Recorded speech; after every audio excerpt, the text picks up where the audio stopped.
सगळी कामं आवरली आणि आज साई परी सांगितली होती की आई वाटाण्याची ग्रेव्ही बनव, जास्त पातळ पण नाही घट्ट पण नाही. तर इडलीसाठी आता तांदूळ भिजत घातले, लगेच पाणी आटरून गेलं. पाऊस चांगला पडायला लागलाय आणि सकाळचे 9 वाजले, सगळी कामं आवरलेत आणि आज पाऊस पडायला लागलाय. बारीक बारीकच आहे, एवढं काय नाही पण पडायला लागलंय. बापरे, इथं काय तर ठेवायला पाहिजे.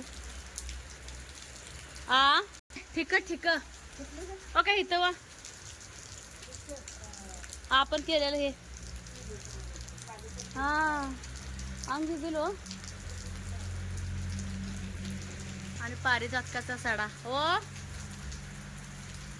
श्रावण महिन्यात फुलं यायची. इथली काढूया का? थांबा, इथलं मी काढते. थांबा आई, त्याच्यावर एक वीट ठेवूया की.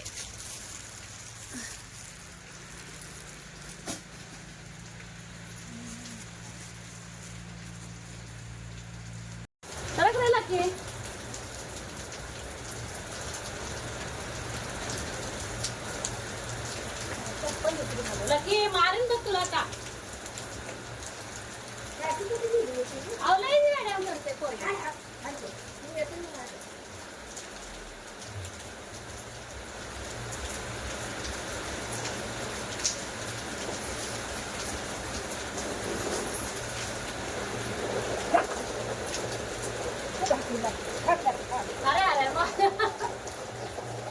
मार देन आई, आणा लागले ना भाकरी, मार देन तुला. तर असं जुगाड केलं का होतंय, त्याची जी छोटी पायरी आहे ना त्याच्यावरती पाणी पडून पडून मग ती खराब होऊन जाईल. आता तर पावसाला सुरुवात झाली. अरे एवढा मोगा ती घे की भाकरी. त्याला काय झालंय का माहिती, एकदा अंगातच येतं ह्याच्या. ये ना घ्यायला आई, उलटी पडल्यामुळे घ्यायला ना. थांब थांब येतय व नाही, याला काय तर झालंय, बिघडले. जरा हात धुवून घ्या आई, बिघडले गाढवा काठी पोरक नाही गेला आई, त्याला काय समजून नाही. भूक लागले गेलं. नमस्ते, मी अश्विनी, सई समस्या चॅनलमध्ये आपल्या सर्वांचं खूप खूप स्वागत आहे. ते सकाळचे ना 10 वाजले, खूप लवकर असं काम झाले. गुरुला आंघोळ घातली मॉलिश करून आणि म्हटलं आता रव्याचा लाडू वगैरे बनवावं. काय तर जास्त नाही, थोडंच आहे रव्याचा लाडू बनवायला. रवा म्हटलं थोडं बनवून बघावं, पोरी खाल्ले तर परत ताजं बनवायला येते. पण सकाळ सकाळी माझ्या चुलत सासवा गुरुला बघायला आलेले आहेत. म्हटलं चला रव्याचे लाडू काय परत दुपारी बनवता येईल, तर खास आपल्यासाठी बोलायला बघायला आलेले आहेत.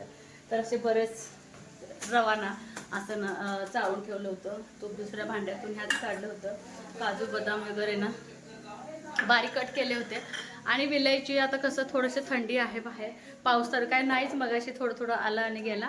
विलायची थोडंसं गरम करून घेतलं म्हणजे पटकन बारीक होईल, लाईट नाही म्हणून मी ठेवले होते.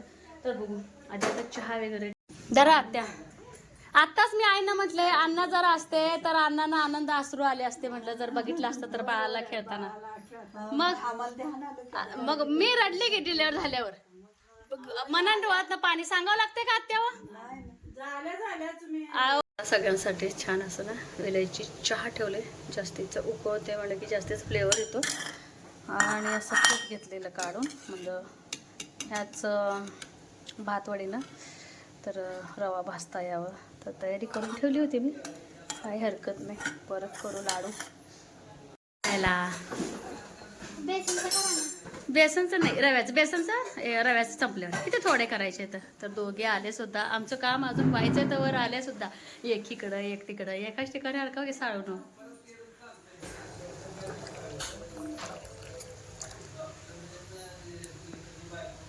तशीच गुंड्या होत्या. कुठल्या आजीकडे देऊ आता? बारकी आजी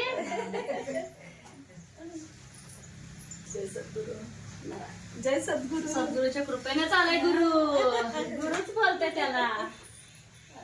गुरु झोपीत उठलाय. 1-1.5 पण उठत नाही आत्या. अयो अयो आजी पायात ना कशाला आणली मला?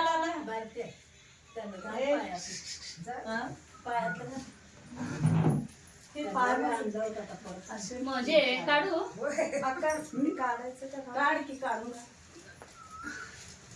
कशी लाडायचं असं बघा किती महागाई वाटत महागाई का थोडी आता काय सुद्धा नाही प्रेम आशीर्वाद देणे का नाही रे गुरु बघा हा महागा आशीर्वाद अन्नाचा आशीर्वाद अन्नाचा आशीर्वाद आहे हाय हाय हाय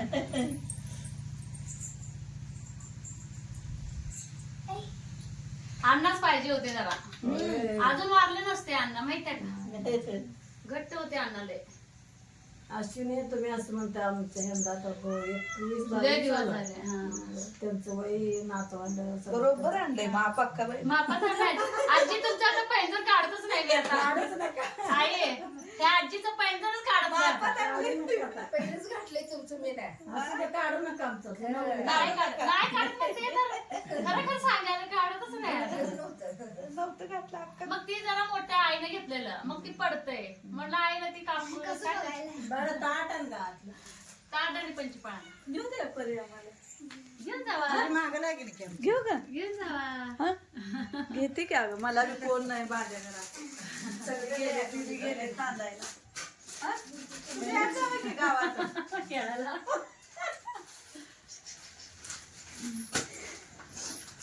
आई घडा आले आमच्या अण्णांची आठवण काढून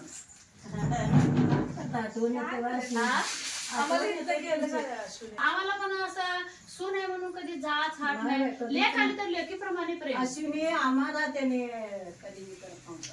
पण आता एखाद्या घरात लेख आली म्हणून उधारी नेलेली त्याच्यात आमचं वरीस बरं उधार असं बघा काय पाहिजे ती पोरांना काय नाव पेय प्यायला त्याचं नाव सार्थ ठेवलंय सात मग मी रोज गुरु म्हणते गुरु सद्गुरूच्या कृपेने झालेला गुरु आहे गुरु बोला काय आहे ना? काय त्याला लय बरोबर ए शिकते काय आयुष्या शिकते शिकायला लागला मम्मीला कामाला बाम म्हणले म्हणून हा? अजून 1 महिनाभर दादा काय हो बाई आई गप्पा मारायला आहे काय त्याला बोलायला लागतंय चांगलं बोलत ये ना कन्नड ना कन्नड लय हुशार असते हो म्हणते लेकरं लय हुशार असतात बोलायला लागतंय त्यांना त्या वर्षी दुकानला येतो म्हणा परत खायला आणायला कसं येत कसं बोलते आत्या हो अश्विनी आताचे लेकर लय हुशार लय हुशार आहे तू तोंड दुखतंय बोलून एवढं अजून नाही हुंकारा कमी तर टाकतं लय जरा तर दररोज गुरुला बघायला कोण तर कोण येतेच तर आणि आता सध्या कसं झालं माहितीये का तर धड पाऊस पण नाही धड वारं पण नाही काय नाही तर ह्या आत्या बोलत होत्या जर एकदम जर पाऊस चालू झाला की परत गुरुला बघायचं यायच होत नाही आणि आता कसं झालंय प्रत्येकाला काय ना काय घरातली कामं असतात बाहेरची कामं असतात आणि वेळ म्हणजे खूप म्हणजे महाग झालेलं आहे सध्या तर पावसाचं वातावरण बघून हे दोन्ही सासवा आज गुरुला बघायला आल्या तर इतक्या महागाईमध्ये गुरुला त्यांनी पैंजण आणलं तर मला जरा थोडंसं कसं तरीच वाटलं तर कसं आहे माहिती आहे का करा आणि करून घ्या ही पद्धत आहे का थोडीशी म्हणजे कठीण वाटते पण ह्यातच खरं आनंद असते तर आत्या बोलत होत्या की अश्विनी तर माझे पैंजण आहे ना गुरुला तुम्ही वापरा तर खरंच मी गुरुला ना ह्या आत्यांचे पैंजण आता दररोज वापरला काढणारच आहे तर माझी आई येताना पैंजणसुद्धा घेतलेली आहे पण थोडंसं साईज मोठं आहे त्यामुळे मी घातलेलं नव्हते आता ज्या ह्या आत्या आणले तर ते पैंजण बरोबर बसतात म्हटलं चला गुरुला ते पैंजण घालू तर दोघींनीही ना वठीला आणलं होतं गुरुला छान छान कपडे आणि छान छान खाऊ वगैरे आणलेला होता आणि त्याला बिलकुल ओळख लागली नाही आज का माहिती दोन्ही आज्यांना तो बोलत होता आणि विशेष म्हणजे आज त्याची थोडी झोपमोड झाली होती मला वाटलं की गुरु रडतो की काय पण अजिबात गुरु रडला नाही काय नाही छान रिस्पॉन्स दिला कारण की सकाळी त्याला आंघोळ घालून झोपी घातलं का तर अगदी गाढ झोपतो आणि बाहेरचं पण गार वातावरण आहे ना त्यामुळे त्याला छान झोप पण लागते सकाळी तर आलेले जे पाहुणे होते ते गेले आणि सगळ्यांना जेवायला वाटलं जेवण झाले माझे जेवण कसं माझं जेवण सकाळी 10 वाजता होते लवकर तर रव्याचं प्रमाण दाखवण्यासाठी मी तसं जर बघायला गेलं तर अर्धा किलो हे रवा आहे आणि आपल्या गुरुला बघायला आले त्यांना भामात घ्या त्याने अंडे रवा म्हटलं त्याचा छान उपयोग करू लाडू संपस तर त्यांची आठवण राहील तर ह्या वाटीने ना 2.5 वाटी 2.5ला पण कमी म्हणजे 2 वाटी धरूया तर रवा मी ह्या वाटींना मोजून घेतले म्हणजे काय होतंय मोजायचं कावर तर परफेक्ट साखर साखरेचं प्रमाण बसण्यासाठी. तर ह्याच्यामध्ये ना मिक्स करणार आहे. तर हेच मी वापरणार आहे ना चमचा. त्याच्यानंच जे मोठ्यामध्ये डब्यातलं तूप होतं ना ते मी काढले. सकाळी चुलीवर भाजावं वाटलं होतं, पण पाऊस यायच्या अगोदर सासू सुनाने, तुम्हाला आता खोटं वाटेल, तर गुरु झोपल्या चपाती आणि लकीला भाकरी आम्ही बनवून घेतलं होतं. परत नंतर बारीक बारीक पाऊस यायला लागला, त्यामुळे ना बनवलंच नाही. बाकीचे काही भाज्या वगैरे असतात चुलीवरती, आणि रवा भाजायचं तर दूर. म्हटलं चला गॅसवरती निवांतच भाजून घ्यावं. पहिल्यासारखं मी एवढं निवांत आता करता येत नाही, गुरुच्या मर्जीनुसार. तर सुरुवातीला थोडंसं मोठं करणार आहे गॅस, थोडंसं तूप मिळतं मस्त.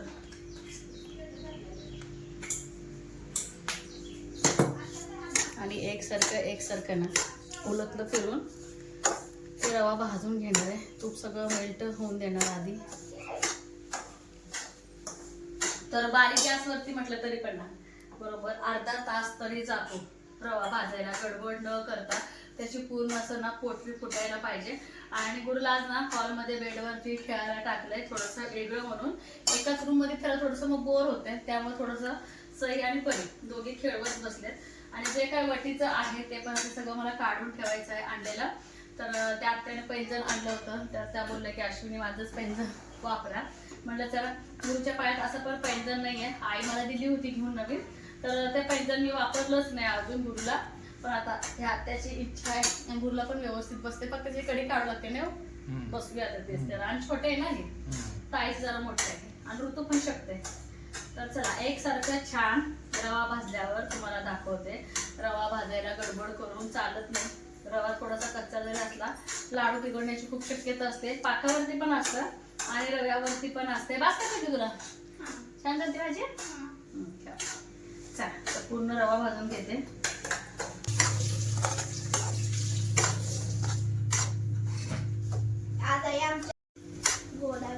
गोदावरी नदी कशी काय वाहत आली काय?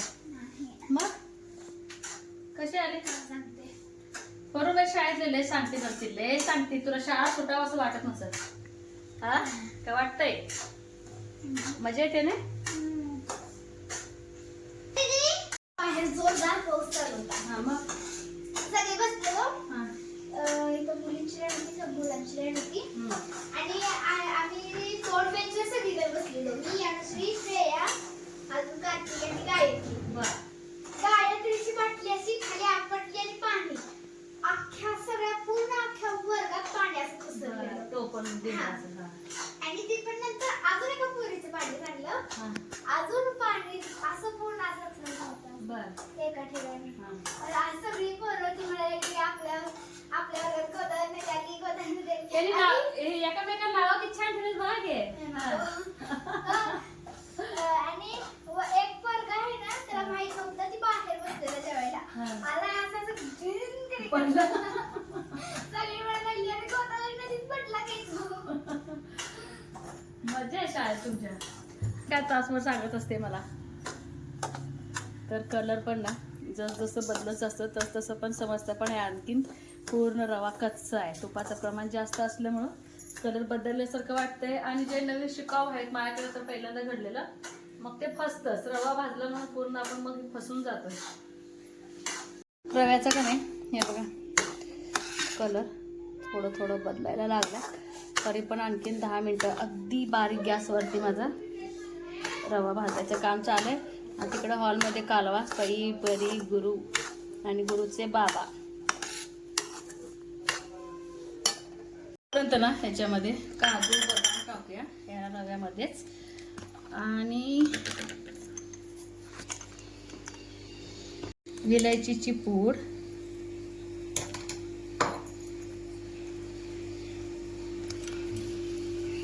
जितकी इलायचीचं फ्लेवर ना तितके लाडू खमंग लागतात खायला. आज पहिल्यांदा सईपरी रव्याचा लाडू विचारले. एरवी रव्याचा लाडू बिलकुल विचारत नाहीत, कारण की महालक्ष्मीला म्हणा किंवा दिवाळीला भरपूर ऑप्शन असतात लाडवाचे. त्यामुळे मग पोरं खात नाहीत रव्याचे. लय झालं अर्धा किलोचे पण कमी बनवते, पण असं थोडं जर बनवायला गेलं तर मुलं अगदी मग आवडीचं खातात. तर ह्याच पाकामध्ये ना थोडं तूप पण घालणार आहे. 1-2 चमचा तूप घातले आणि एकसारखं नाही त्याला हॅलो झाला, पाक लगेच येतो. पाकात आहे ना थोडंसं लिंबू टाकू, म्हणजे साखरेची जी घाण असते त्यातली घाण तर निघतेच निघते. दुसरी गोष्ट, लाडू आपले पांढरे शुभ्र होतात. तर एकसारखं हलवलं का साखर पण मग मेल्ट होते लवकर. तर घाण तरी काय नाहीच. तर एकसारखं हलवत राहायचं. रव्याच्या लाडूला ना शक्यतो एक तारीच पाक लागतो, जसं की धड कच्चा पण नाही धड पक्का पण नाही. जास्तीचं जर पुढं गेलं तर रव्याचा लाडू दगड होतात, आणि जास्तीचं जर कच्चं असेल तर रव्याचा लाडू लवकर खराब होतात आणि दिसायला ओलसर ओलसर दिसतं. त्यामुळं परफेक्टच ह्याला ना तार पाहिजे, अगदी परफेक्ट तार. तर आणखीन काय ह्याला तार वगैरे काय आली नाही. तर हळूहळू एक एक एक थोडंसं बनायला लागले. तर अजून 2-3 मिनटं आपण ठेवू. हे बघा तुटक तुटक नॉर्मल दिसतं. तर का नाही झाडीनं तर चेक करायचंच आहे हातात. तर हे बघा हाताला करायच्या नादाने सई पण शिकेल तर कधीतरी. हे बघा दिसते का तार सोनू? दिसते. तर आपला पाक आहे का अगदी परफेक्ट झालाय. गॅस बंद करून घेते आणि गरम मध्येच हा रवा टाकते. चुकून कडेला हात लागला मलाच फोड. असं वाटते की दिसायला पाक थोडा आहे आणि रवा जास्त आहे, पण रवा टाकल्यानंतर हे खरंच कळते. हे रवा सगळं काढून घेऊ. बघ अजून त्याला असं वाटते की गुरु रडते का अर्ध्यातनं राहते का वाटते. तर आता दिसायला पातळ दिसतं, कधी कधी ना 10 मिनिटात पण येतं आणि कधी कधी अर्धा पाऊण तास पण लागतं. तर चला, तर दिसायला थोडं दिसते, लाडू पण होतील भरपूर. आणि हे ना असंच झाकून ठेवणार आहे रेस्टवरती. मला 1 तास लागलं. तर आपण जेव्हा रवा मिक्स केला आणि किती थोडं दिसत होतं, आणि विशेष म्हणजे किती हे पातळ दिसत होतं. तर तुम्ही बघू शकता पुढून असं वरती पण आलेलं आहे आणि अगदी सुट्ट सुट्ट अगदी मस्त असं झालेलं आहे. तर हे जरा म्हणजे गाठी फोडून घेते. तर आधी ना मी कसं करायची रव्याची लाडू, तर रवा फक्त भाजून घ्यायची आणि रवा भाजून तूप भरपूर घालून आणि त्याच्यानंतर ना आपली कोरडी साखर आणि थोडं थोडं दूध आहे ना, दूध शिंपडून मग मी त्याचे लाडू वळायला घेत होते. तर आता हे बघा जेव्हापासून पाकाचे लाडू शिकले तेव्हापासून पाकाचे लाडूच मला आवडतात आणि पटकन हे बघा लाडू पण वळता येतो. बघितले की असं वाटतंय की किती बाई आता हे एकदम सुट्ट सुट्ट रवा झाले असं वाटतंय. आणि एवढी प्रोसेस होईपर्यंत आपला गुरु अजिबात उठलेला नाही. तर हे बघा, आणि असं वाटतंय अर्धा किलोचे लाडू होते तर किती नक्की, पण अर्धा किलोचे लाडू जास्तच होणार आहेत. आता हे बघा परी 4 वेळा येऊन गेले की आई झाले का नाही झाले का नाही. एरवी बाई खाणार नाही पण आता मागते. तर हे मस्त लाडू. चला तर हे सगळे लाडू वळून घेते. आपले अर्धा किलोचे लाडू इतके मस्त. काय बदाम आत गेलेत, काय असे बाहेर आलेत. काजू बदाम ठीक आहे, टेस्टला कुठे जात नाहीत. तुम्हाला उजेडात दाखवते कारण मी खिडकी लावलेले. इतके छान मस्त आपले लाडू तयार झालेत ना, खूप छान दाणेदार. त्यातलं एक सई आणि परी घेऊन गेले. तर आता आईंना आणि ह्यांना दाखवायची आहेच. आणि बाहेर बघा खूप वार. हे प्रोसेस करायला मला 1 तास लागलं कारण की आटून यायला पाहिजे. आणि एवढी भांडी जमा करून मी ठेवलेली आहे. 4च्या सुमारास हे सगळे आता घासून घ्यायचं. आता वाजले 3 आणि किचन केलं क्लीन, ह्या बाजूचं तर पूर्ण क्लीन केलं. आणि आता बाकीचं झाडून भांडी जी आहेत ती बरीच कामं येतं. उठलं की त्याचं बघावं लागतं. आता इथंच व्हिडिओचा एंड करणार आहे. कसं वाटलं आजचा ब्लॉग हे तर सांगायला अजिबात विसरू नका. खास करून हे पाकातले रव्याचे लाडू कसे झालेत हे सांगायला होतं अजिबात विसरू नका. चॅनलवरती नवीन एक व्हिडिओ तर बघत राहा. लाईक शेअर सबस्क्राईब करायला अजिबात विसरू नका. बाय.